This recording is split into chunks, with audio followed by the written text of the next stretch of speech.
Are you ready to join me in transforming fear to freedom? That's the objective of the show. Are you ready to explore with me and my guests? Are you ready to get into the deep and play? This is where it's at, and that's what it's all about. No medical advice here. Use discernment and decide for yourself if the information is right for you. All views and opinions expressed on this show belong to the individual and are not necessarily shared with the producer of the show. Want more details? Go to letsgetrealchattingwithcatherine.com. Now let's get real and have some fun. Who are we going to explore with today? Come on with me and let's get into the deep.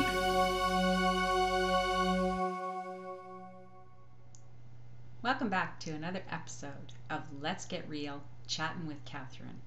I'm Catherine Whalen-Costin, host and producer of Let's Get Real, Chatting with Catherine, an online chat show where we go into the deep with most of my guests and to look at everything from physical, metaphysical, practical, magical, social, you name it, wherever it takes us. I'm very curious, and today's subject I'm extremely curious about.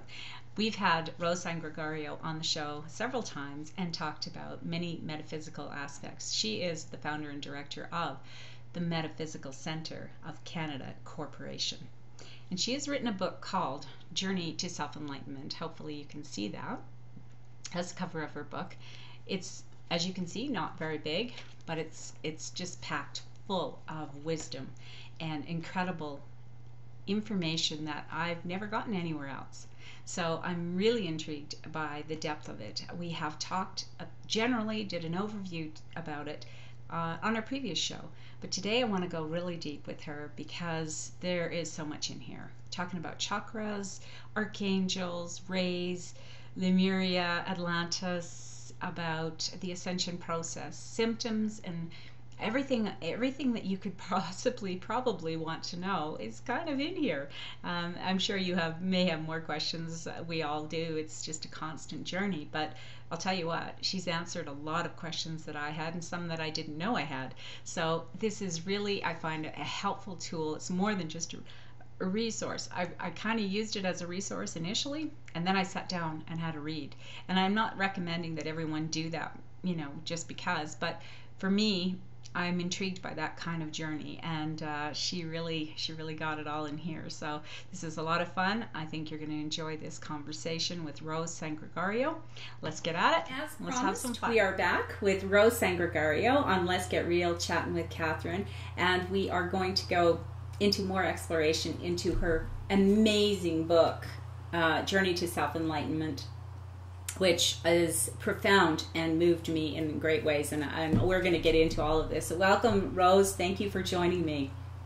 Well, thank you for having me again, and I'm excited. I think that today is basically the day after Easter weekend, after Easter Monday, so I feel very ready to bring in the new energies in this new time of new beginnings. So it was very significant too, and in our area in Alberta, it seems like spring has really sprung. So I think that contributes to that joyful feeling of rebirth and new birth and resurrection and all that, Easter and all the other holidays around this time. We've got the Jewish holidays. There's a lot of holidays happening in spring.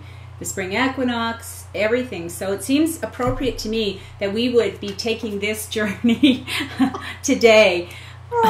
I have to tell you, Rose, we talked about the book previously, and it was kind of an overview.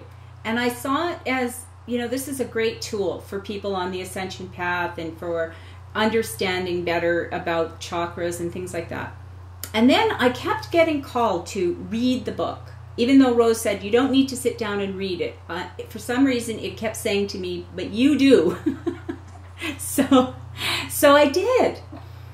And I was amazed at how much is in here that I didn't know was in here. But also, Rose, what's in here that so many, I've never found in another source. And I've been reading and exploring metaphysical stuff for over 10 years. And there's stuff in here that I've never read before, or at least I never comprehended until I read it here. So I really appreciate what I really appreciate what you did. And what I want to start with is letting people know you can do it either way. Like Rose said, you can use it as a resource, or you can sit down and read it. Obviously, whatever you're called to do, it's fine. But for our exploration, I did something that I never do with my conversations, and that's I wrote down questions. I never do that, but I felt like there was so much to cover that I wanted to make sure that I got everything. So I want to start by asking you, Rose, I know it was part of your workshop, the book. You kind of took what you were already teaching and then put it into a book. But where did this information come from? Like, how do you, I mean, I feel like I kind of have the integrity test, the authenticity when I'm reading something. And when I read it, I knew that you knew, and then I knew. It wasn't like I didn't feel like I should go look for confirmation. The confirmation was in my reading. It was in my gut. It was in me. Like, it was like, holy crow. So did this stuff come to you as you were preparing the workshops, or did it come to you all in a flash? Or how did you get all this information, Rose? Wow, that's a big question. I know. How do I begin? I basically, when I was called to teach the classes, because I would do private sessions, and people would say to me, can you do a class on this? And I'd think, well, I guess. And so what happened was, I mean, my path has always been where the people have asked me to go is where I've gone. I've never really sat and thought about, well, I should teach this and I should teach that. It's more based on my clients and the people and what they need in the moment. So I started these classes, and they were called Ascension Level 1, Ascension Level 2, and Level 3. And basically, I taught the first few times, I channeled as I taught. So people who came to those classes, they were the first to receive the information. And I recorded it. And as I taught the classes, of course, then with the recordings, I'd add notes to my teaching of what I should teach each time. So I would create a skeleton. Okay, we're going to talk about chakras. We're going to talk about the ascension path. And then each time I taught, I would channel the information. So I didn't sit and record it all. It was just there for me. And that's basically how I channel and how I teach. I will sometimes have an idea what we're going to teach, but I just let the masters flow. I let the information flow. And when I'm teaching, that's exactly what happens. So based on the group, based on where I am in the world as well, because these classes I've taught the Ascension classes in Hong Kong. Right. I've taught them all over the world. And so what I found was the information would change slightly. So then finally I decided, okay, I'm going to write a book. I was getting so many people saying to me, I can't keep up on the notes. I can't keep track of the information. Can you write a book? And so that's literally what happened. So when I was in Denmark, the last couple of times that I taught the classes as well as in Calgary, I recorded again, because the first inception was about 1995. It was the first time I taught them. And then over the years, every time I taught, I'd get more information, I'd get new teachings. And so then I decided, okay, I'm going to record. And when I recorded, knowing that it would go into a book form, I just know the way the class was channeled, it was actually channeled almost like a book. Right. And so then I had help. I had someone who volunteered to transcribe all those recordings. And, as you said, the book has an impact. The masters told me it had to look the way it looks. The images of the cover and what's inside the book, some people don't even notice it, but they're the building blocks of creation that are spiraling from source, and it's on every single page. And the artist, when I explained to her what I was visioning, she said to me, I don't know if I can do this. And I said, don't worry, the masters will overlay you. And that's exactly what happened.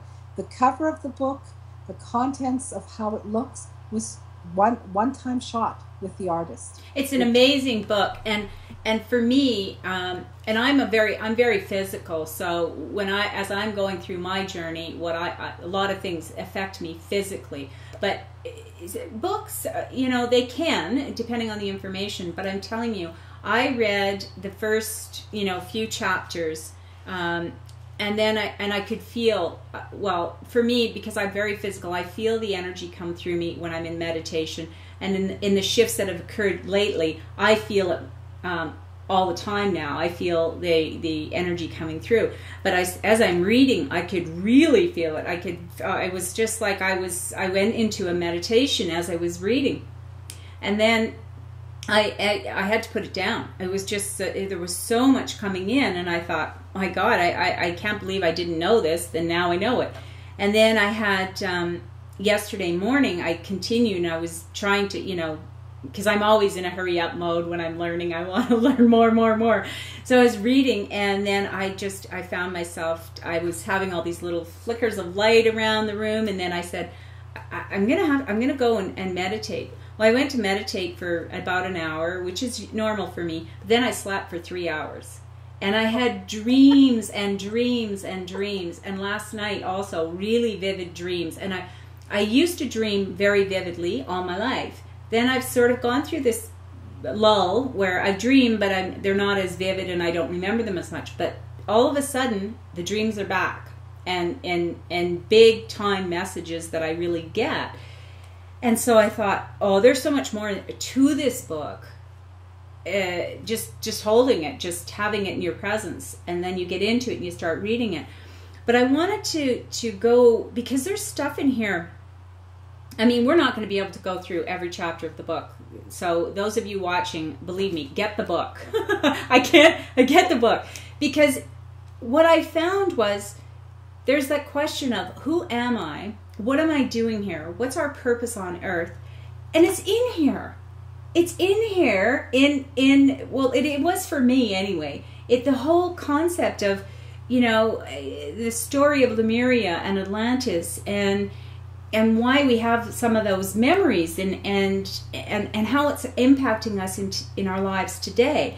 But I'm going to have to read my question, so I apologize because I don't usually do this, but I wanted to know, because I've heard about the 12 rays before, but I never heard it the way you've written it, and how they're so wanting to help us, and how important it is for us to, I don't know if I'm saying this right, Rose, because when I say it's important if you want to understand it.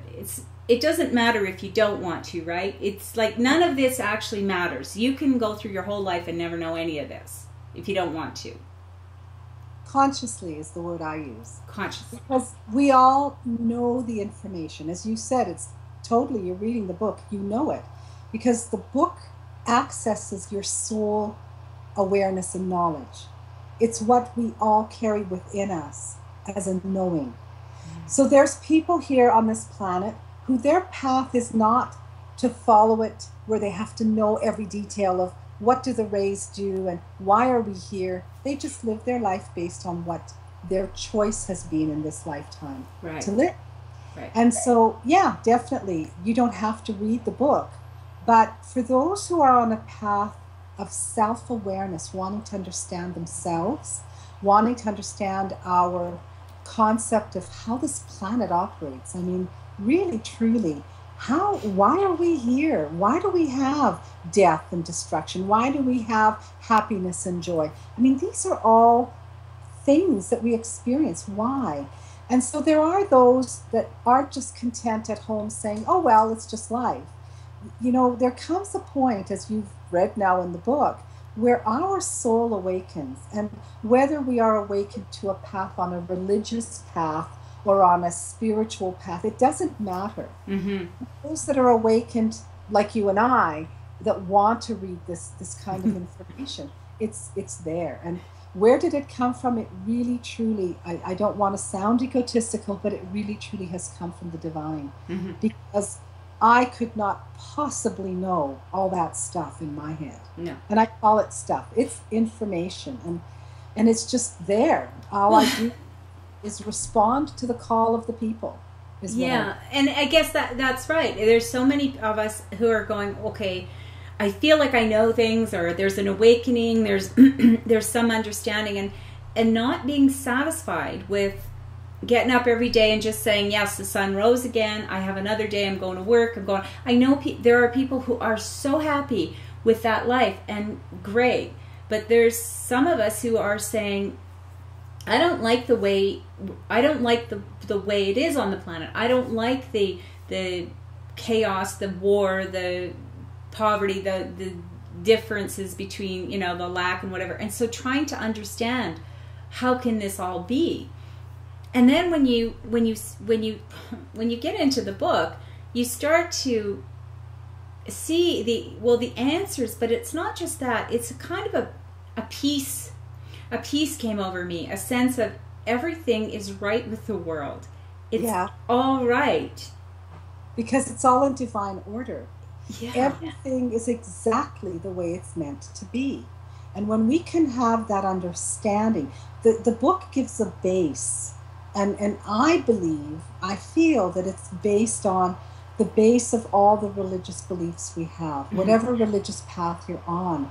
I feel that the book gives the base knowledge. And when you understand that it is all divine order, it is all perfection, but not from a place of, it's just all perfection. It's a place of true inner knowing from your heart and soul. It really does make a difference. It helps you to see life in a whole new way. Well, and it's empowering, because then you don't feel like, okay, the chaos, the war, the whatever, the things you said you didn't like in your world, they don't have to be. It feels empowering. It's like, because I think sometimes I've heard in my lifetime many times, that's just how it's always been and that's how it'll always be. But but there's why? And then when you get this information and the messages, the power, the realization that we weren't here to suffer. We aren't. It's a choice. And I've said it before, and I'll say it again. But it seems different today to me. It seems different when you have this deeper understanding, and that's what your book has provided to me, is a deeper understanding, not only of the rays, for instance, then in the 12 rays, and how they're helping us and how we can call on them, but also even the chakras. Now, I've been meditating for years and really getting the understanding of the chakras, but I never really got about the lower chakras, the ones beneath your feet. To really, and that you go into, this is what I'm saying, the book is absolutely, unbelievably deep. For how small it is, it's so deep. I feel like I read an encyclopedia with this knowledge. So I wanted to let me just check my questions here, because one of the things you went into pretty great detail about the ascended masters, and what you're saying, to call on them to help you and be specific for specific things. What happens when people don't know? Because like you've named a lot of the rays, you've named the archangels, the people that help us and whatever. But what happens when you're in a situation, you have a situation, and you want help from the masters, but you don't know which one, or you don't know which ray, or you don't know how can you still get their help if you don't know their names? Yes. What happens, Catherine, the way I like to describe it is this way. When you have a child, okay, and you haven't explained to them about stealing. You go to a candy store. You haven't explained to them about stealing, about theft. Okay. Okay, they don't understand. So they walk into a store, a candy store, for example, and they see all this candy and they're going, wow, they don't know they have to pay for it. So we're going to pretend this, okay? Yeah. So just help themselves. So they get caught. Now, when a child doesn't know any better and doesn't know that the repercussions of that is probably going to be, you shouldn't do that. You know, you have to pay for it. You explain. And so that child's not going to be put in jail, obviously, right? Right. You get an adult who has been told that, you know, theft is wrong. You don't steal. And then they go into a store and they steal, they get caught. What happens? They go to jail because they know better. They know more. Right. So when it comes to the ascended masters, the archangels, which I also talk about, and the Elohim, which I also talk about, they're there. Whether we agree they're there or not is irrelevant. In all honesty, on a consciousness level, they don't care if we know about them or not. Their job, their role is to be there to help us. And when we say, oh, I need help right now, whether we say it to God or to Archangel Michael or to the trees, it doesn't matter. Those beings are there to help us. Okay. So if someone doesn't know who to ask for help, it doesn't matter, because on a universal consciousness level, they're there to help us. And they know, because we're all connected through our heart and soul, through the divine energy. That divine energy is what is part of everything. And so if in my heart I don't know I need to call Saint Germain, for example, to call in the violet flame to transform and transmute my negativity, if I don't know that, and in my heart and soul I just want to have whatever it is changed, because I truly in my heart and soul want this with love, then Saint Germain will know to come and respond. The violet flame will know to come and respond. Okay. Even though I have no clue it exists. Right. But on that level of connection, it all connects. And so it really doesn't matter. But again, as you said, when there are those of us, and I feel more and more and more people are coming to this state of awareness. I want to know more.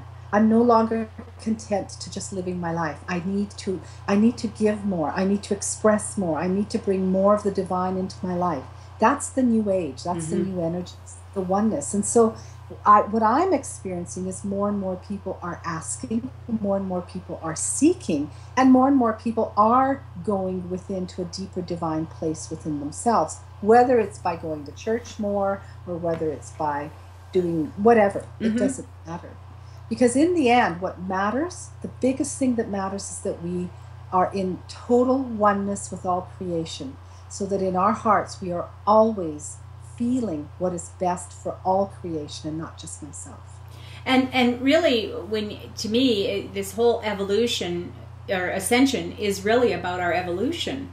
And you explain that, and I'm not going to go into all the detail. I'm not going to ask you to, because I really recommend people get the book, because for me to try to get it out of Rose here and when she's already put in the book is ridiculous, because it's so profound, and because the book has so much power that there's so much I did not know about our history. In the way you've written it is so easy to understand. It's just easy to, you know it in your heart.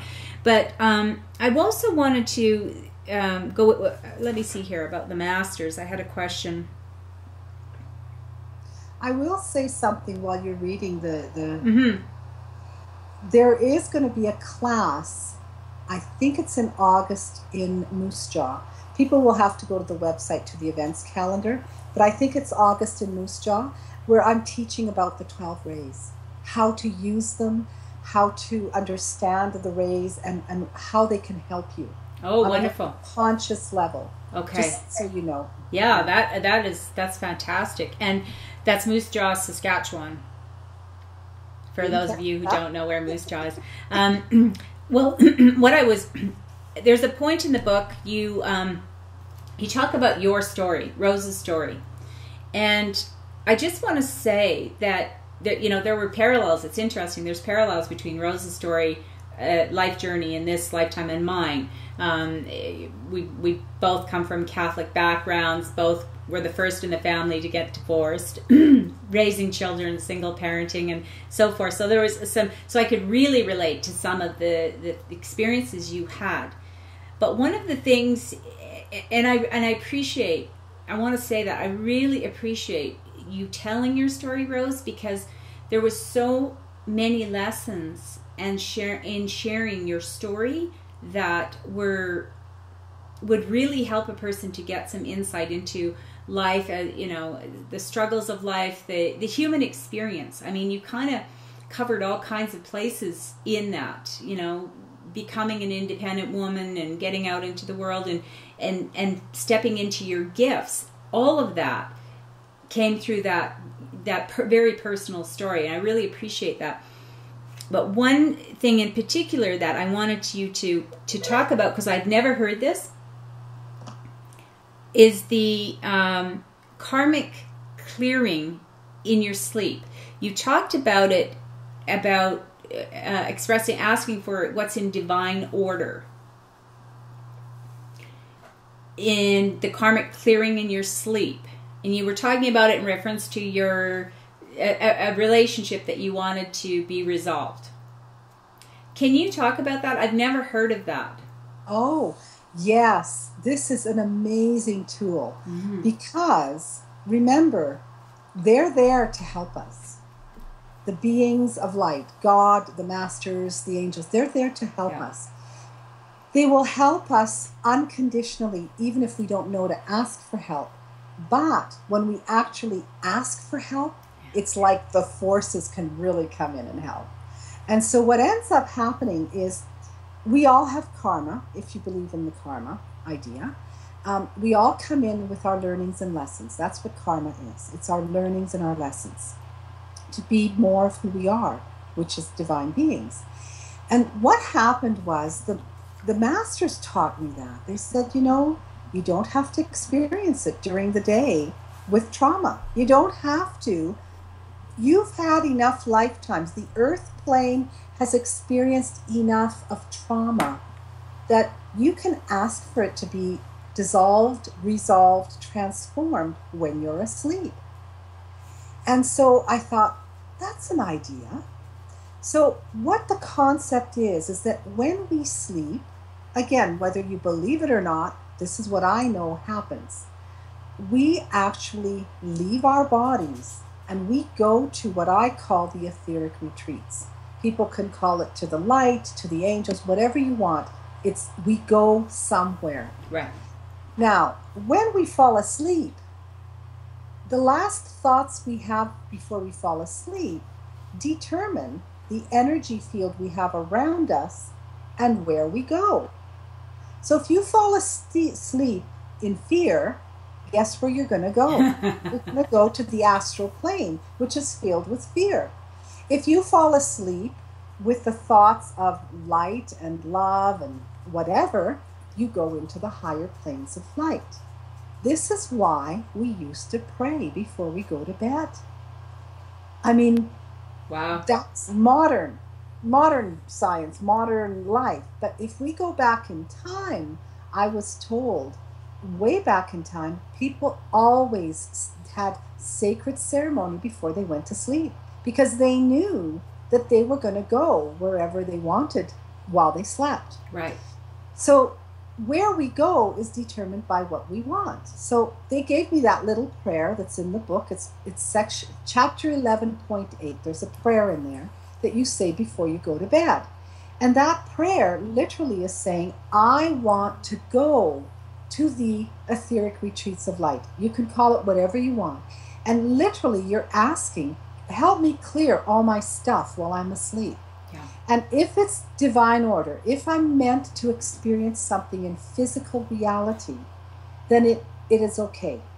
But what happens when you ask that way is all the baggage, all the luggage gets resolved and dissolved, so that the actual lesson and learning is more easy to receive and attain with less trauma. Right. And you also talk about in that section about karma, because we often equate karma with a bad thing. But you talk about karma as there's both good and can you talk about that a little bit? I've not heard that way. I don't know the exact meaning of karma if you went and looked it up. Sure. What I've been told is that karma is like a check and balance of the universe.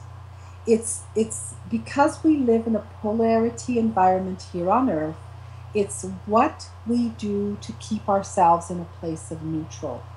So we need all the lessons and learnings, but what are they? Well, lessons and learnings can be negative, but if you look at some of them, what did you learn, say, on the day of graduation, where you feel proud that you finally finished what you had wanted to do, and you've accomplished it, and so that's good karma.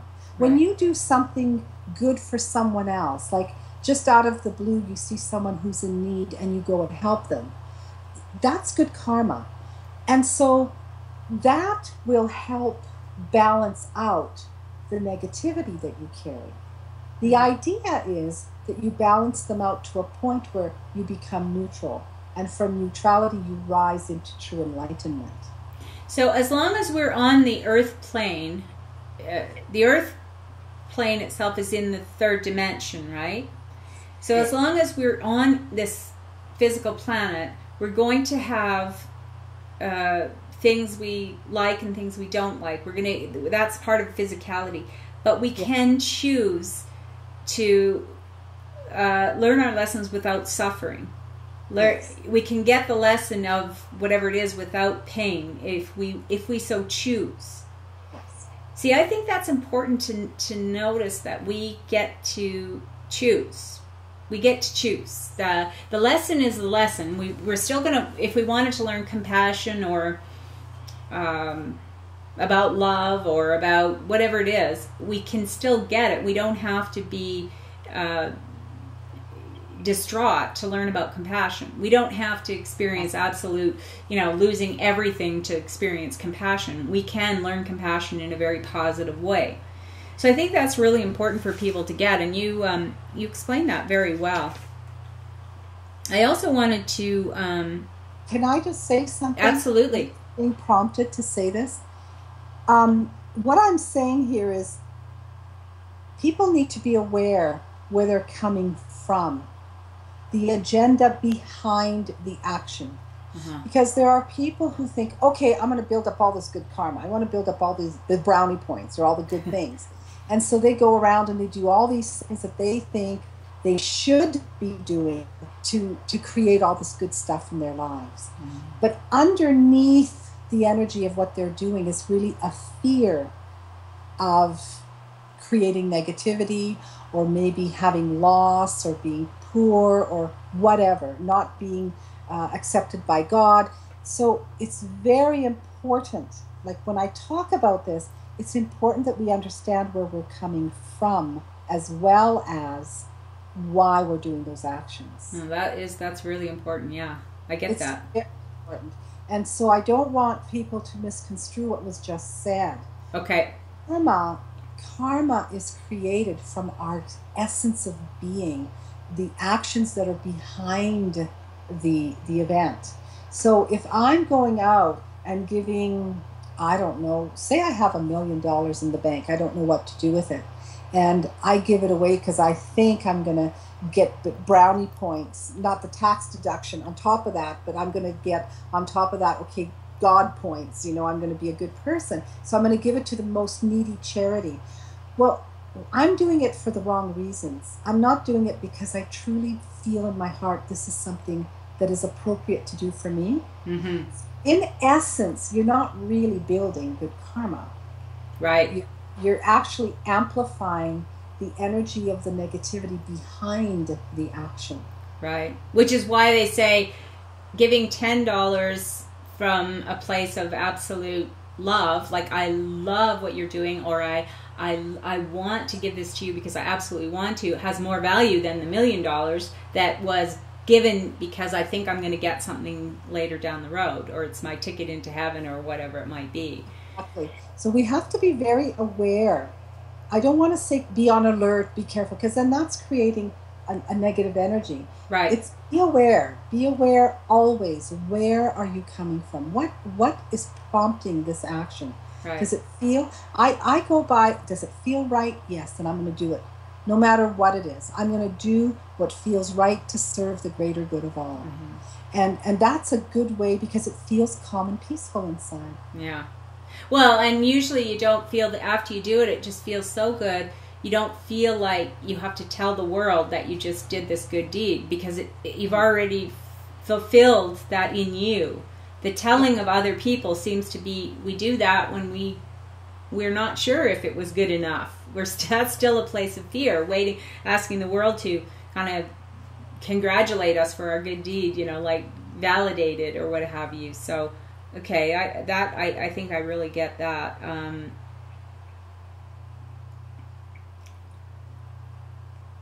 Oh, yeah, there was another, on page 18, you talk about enlightenment and how we've shifted, and that there used to be a sort of a point, like a ceiling, so to speak.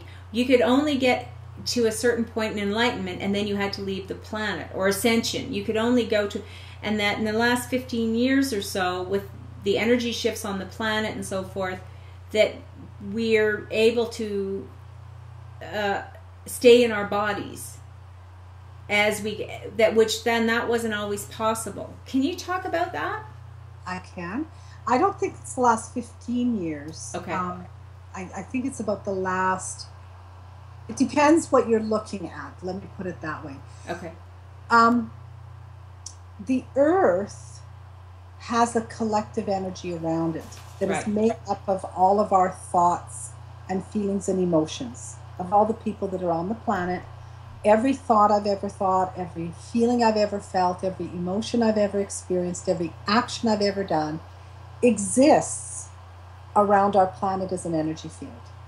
So in the metaphysical teachings, or some of the teachings, we call those the astral plane and the causal plane. Right.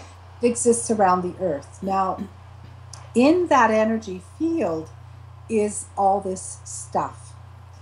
And when the earth went into its fall, into its density, into its black hole of negativity, if you will, right, the energies became very dense. Like the consciousness around the earth, the energy field around the earth became very dense. So we can equate that to me or you or a person. Right. A person that has a lot of negativity, it's almost like they carry a cloud around them. Right. And so when people are around these kind of people, we feel it. They don't have to say a word. You can feel their density. Yes. So that's what I'm talking about. Our earth, our planet carries that as well. Right. And so what happened is the aspect of Jesus and the resurrection and ascension that occurred 2,000 plus years ago, that was the turning point on this planet of moving, spiraling downwards into negativity. Okay? Right. And so the negativity, for people who want to know, it started pretty much around what most people talk about Atlantean times. There's a lot more information about that, and I don't want to get into it because that's a lot of detail we don't need. But when that spiral downwards into negativity happened, the density around the earth became denser, denser, denser. So it became more and more difficult for all of us as individual souls to rise into the higher planes of light, into higher consciousness. And so we came up with all these the different things we've done. The shamanic world, the mystical world, using chanting and praying and all these different things to try to rise through that cloud into the light. Right. So the point when Jesus died, and so I am Catholic, and I'm not going to bring my religious beliefs into this.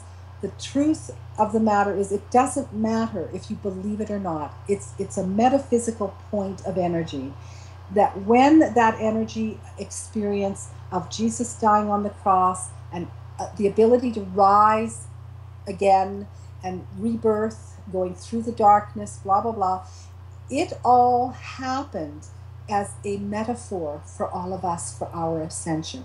Okay. And so it was the beginning of the planting of the seeds that we as individuals could start by choice, it's always by choice, to move to a place of higher awareness consciously while we're in our bodies. So 2,000 years ago, to be able to ascend to our higher consciousness of our fifth dimensional selves, which is the Christ consciousness, Yes. or the consciousness, we literally had to die. We could do all the ceremonies, all the praying, all the spiritual things we wanted to do, but there always came a point that to bring that amount of light into our body in this world, we couldn't hold it because of the density. And so we had to die. Yeah. Bottom line, we had to die. And so by each person, a little at a time, making the choice to rise above a certain event, to be a better person, to think more in a global way of love thy neighbor, treating others as you would want to be treated, all those things that were seeded at that time, we all started to live. I know there were other religious bases that were created. I mean, there is Islam. If you listen to the Islam, if you look at their true teachings, not the fundamentalists, but the true teachings, they teach the goodness of each other. I mean, all religions teach that. That's their base. And so as we all have moved more and more into this awareness of being better people, trying to do better things, what has happened is that cloud around the earth has started to change to a lighter frequency. Mm-hmm. Allows us as individuals to be able to stay in our body, in matter, more fully present as we raise our consciousness. Did that make sense? Yeah, it does make sense. Maybe I can ask that in a different way. The chakras, we know we have the inner chakras, and then we have all these little energy meridians that go all around the body, and we're basically energy. And then we have them above and below, and you've done an amazing job of explaining all of that. But you talk about when the symptoms of the different things. We have an overactive crown, you know, we tend to be more in the airy-fairy and not so grounded, or things like that. But the other, like, how do we know that the energy, the chakras are not functioning properly as when we look at our lives and see things that are not functioning well, or is it the other way around? How does a person know that it's their chakras that need attention, or clearing or cleansing, or am I asking that right? I know what you're asking. Okay. And because we have such a wide audience, I need to go into a bit of a base understanding. Okay. Otherwise, we might lose some people in what I'm going to respond to. Our chakras are energy centers in our body. But our chakras are part of the energy makeup of who we are. Physically, mentally, emotionally, and spiritually. And so just because I end, you can visually see where I end. Right. I actually don't end where my skin is. There's actually more of me, but it's energetic. Right. And so just because you can't see it doesn't mean I'm not bigger than who I am. And my chakras also exist in these other levels of my energy. The chakras are a representation of the energy fields that carry our past, present, and future information. Okay. So if you believe in past lives, it carries all your past life information. If you don't believe in past lives, that's okay too. They still carry your information, past, present, future. Right. Now, the chakras, again, are an energetic representation of who we are. They are actually the points in our body, physically and energetically, describe to the elemental world what I need to look like. Ah. Physically, emotionally, mentally, spiritually. So then we get into this whole thing with the elemental world. Who are they and what are they? Again, this is a huge teaching, and maybe we could do it in a separate. Sure. I teach classes with the elemental world. Okay. For those who are in Europe or even in North America, if you want, I will be doing a 5-day retreat in Denmark that is literally immersed with the divas and the elementals and the mystical, magical masters. And so it's bringing it all together. Cool. But, so those elementals are given direction by all my thoughts, all my feelings, all my actions of the past, of the present, that project into my future. And they sort of create my chakras and how they spin. Okay? Cool. There's a lot more to chakras than what I'm saying here, but this is based on your question. Yeah.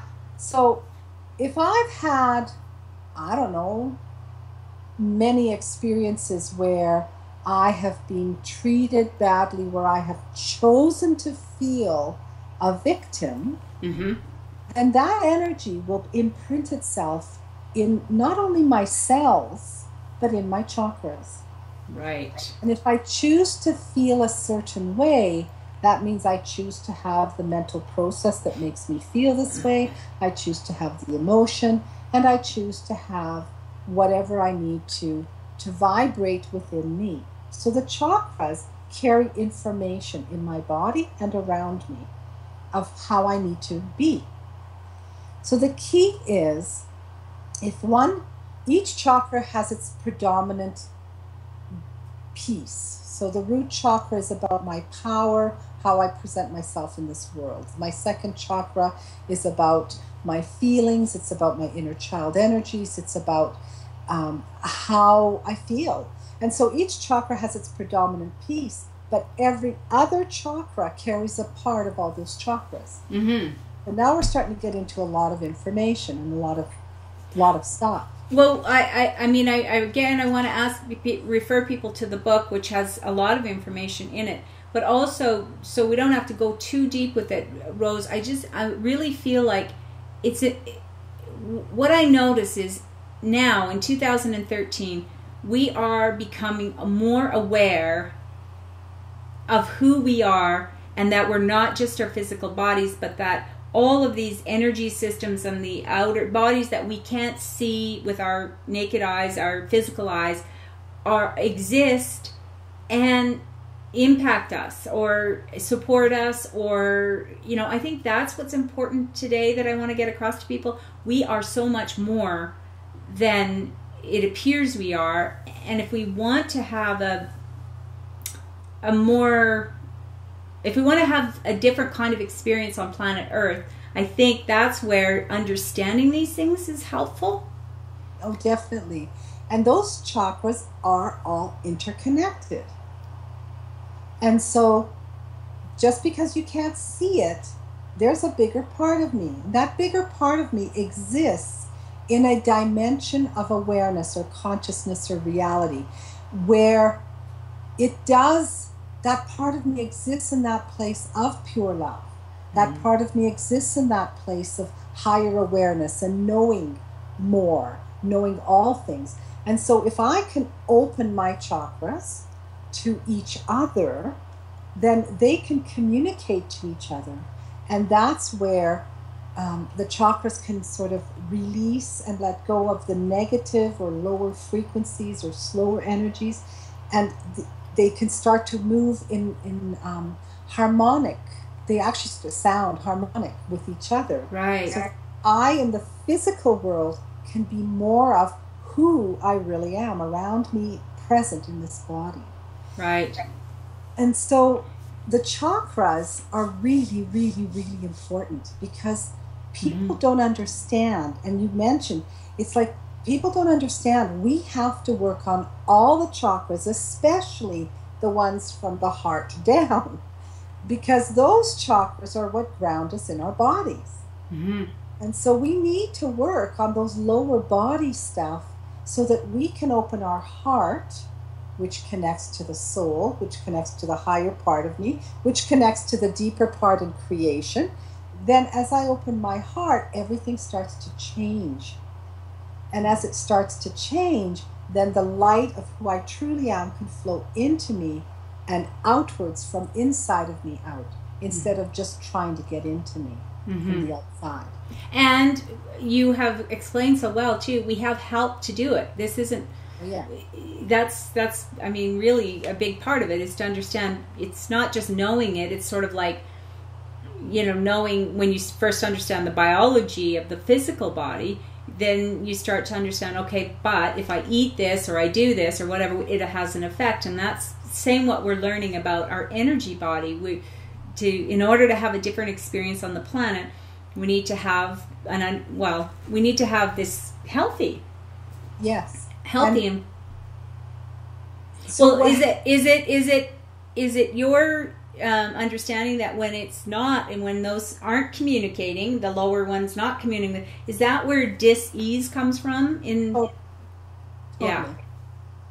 Because, just as a little sort of an aside, every time I have a feeling or a thought, so going with the premise that my feelings are predominantly held in my second chakra, in the hara, some people call it, and my thoughts are predominantly held in my solar plexus, and how I present myself, how I behave is in my root chakra. Now, every time as life happens, that something happens and I choose, remember the word is choice, I choose to let it affect me in a negative way, I close my heart a little bit. Because I close my heart a little bit, my ability to see the bigger picture gets squashed. Right. My ability to receive knowledge of the greater purpose gets cut off. And so my connection to the higher chakras becomes lessened. Not that it gets totally cut off, otherwise I die. But my heart closes. And so if I transform all my negative thoughts and feelings, my negative emotions, my beliefs, my fears, if I can transform those by opening my heart with love and loving all those parts of me, I can then see the greater vision, get the greater purpose, and connect to the higher part of me that can flow into my body, into the lower chakras, and emanate into my being, into my cells, the physical matter, and into my aura. Well, I think it's so important that people who are, because people will be drawn to this video who are interested in metaphysical, interested in what else is possible, what, why am I here, what can I do, those kinds of things. And I think it's important for us to accept that not everyone is going to want to take this path. Not everyone is going to, just like not everyone's interested in science, and not everyone's interested in it, right? And understand, some people, they don't care about diet, they just want to eat whatever they want to eat. Whereas other people really want to understand what they put in their body and the impact. And I feel like this is similar, except that, I gotta say, to me, this feels so powerful. It feels like it's oh my God, I finally get what I'm doing here. Like, I finally get not my purpose, it's not that, but more than that. It's just, what am I doing here, period? Yeah. Why are we on this planet? And it feels to me like, I'm not saying you answered the question for everyone, but the process that you use to write the book, the journey, opened up so many areas of my understanding that I shall be forever grateful for you for writing it, for stepping out on your path, because it's amazing. I can't say enough. And I'm just going to let people know, because I know we're not going to go through every single part of this, but we're going to do more shows with Rose, and we're going to probably explore a lot more into it. So we kind of talked a bit more about the chakras today, our light body, the rays, the masters and angels. These are all areas that Rose covered in the book. And then her own story, and then the different initiation levels, signs of awakening, and so on. But I mean, for anyone who's watching this, get the book. Go to Rose's website, and all the links will be on they'll be on the video, but also on Let's Get Real chattingwithcatherine.com on Rose's guest page, so that you can access it. Because I really think there is a lot of information available, but not always as, I don't know, well laid out. It's so comprehensive. It's so easy to, it's just the process that you wrote about. I just can't say enough. I mean, I cannot say enough. I love this book. Thank you. Thank you. Wow. Thank you. Yeah, so I want to let people know, Rose, aside from if you have other things you want to, I'm perfectly willing to share whatever else you want to share or you feel called to share. But I want to let people know, go to Rose's website also to get her workshops and when they're available. She's already mentioned the one on the 12 rays, which she's going to do in Moose Jaw, Saskatchewan. But there's you do workshops all the time, don't you, Rose?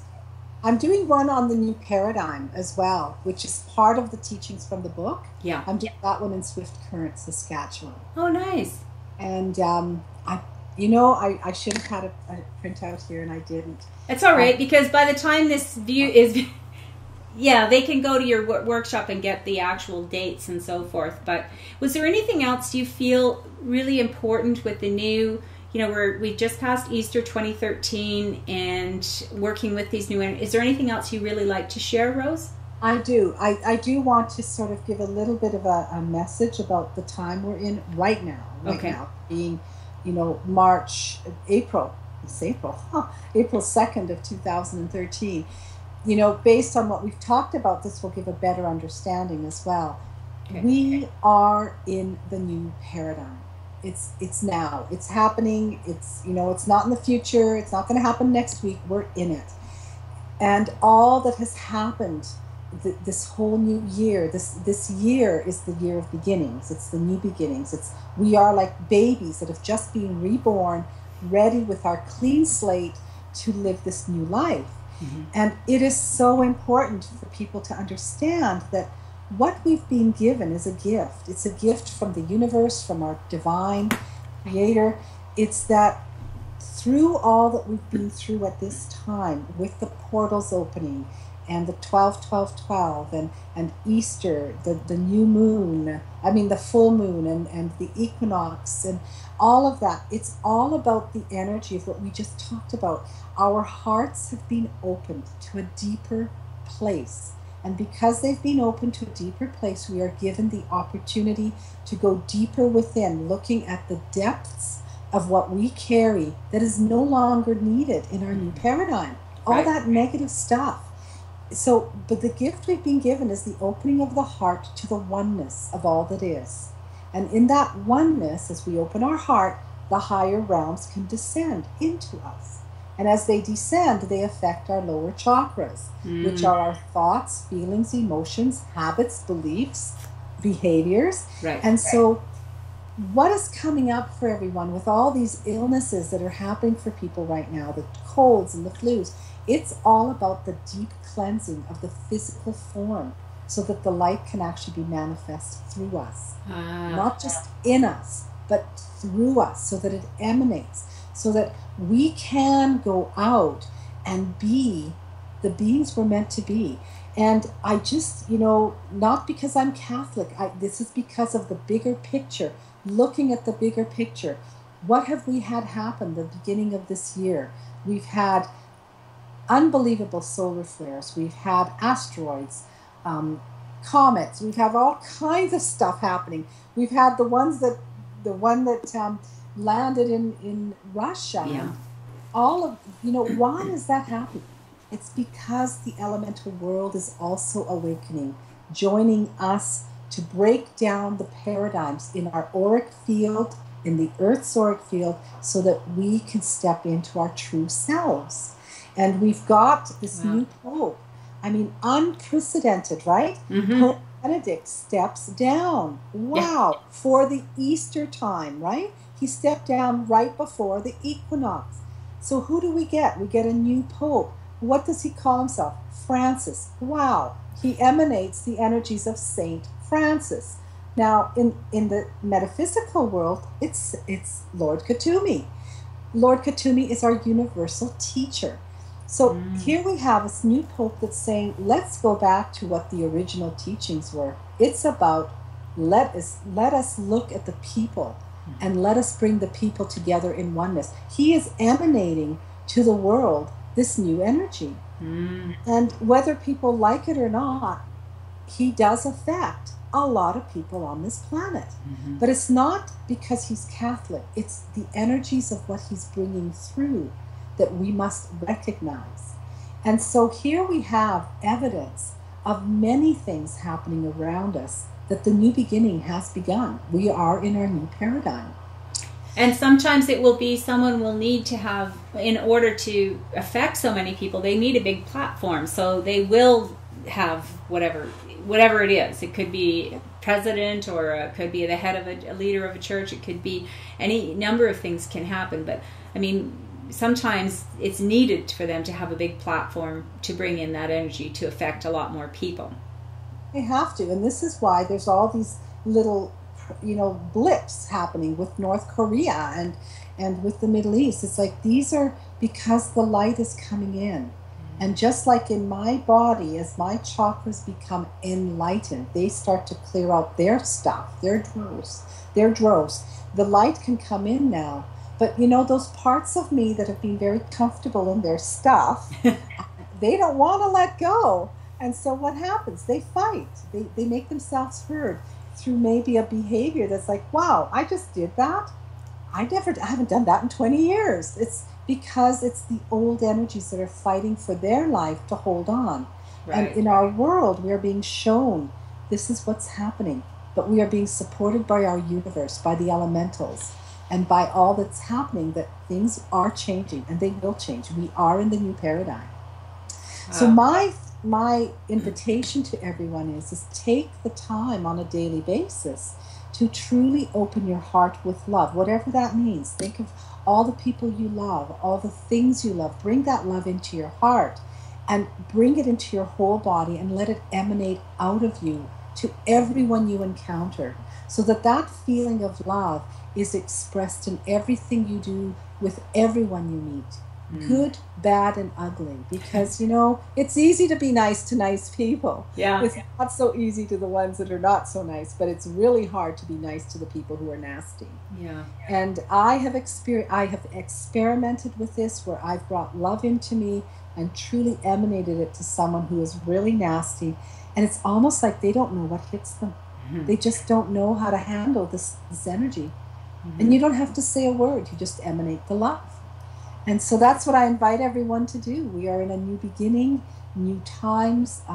Take this time and use it wisely. Make choices to be the best you can be. Make the choice to express the best you can be, and share it with everyone you encounter. Well, that's fantastic. That's a perfect note to end on. And if you're looking for more resources, like I said, get Rose's book, Journey to Self-Enlightenment. And it's powerful and empowering, and I so appreciate you giving us your time, Rose. Can't say enough. Thank you. And until we meet again, take care. Namaste. Bye-bye. Thanks, Rose. Wasn't that amazing? Thank you to my guests for sharing with us today. Thank you for watching. Feel free to share the link. You can join us for live shows by going to letsgetrealchattingwithcatherine.com and listen to the replays from the show page, preview guests, and explore links to our Facebook fan page, WordPress blog, and more. We are creating an exquisite world. Until next time, take care.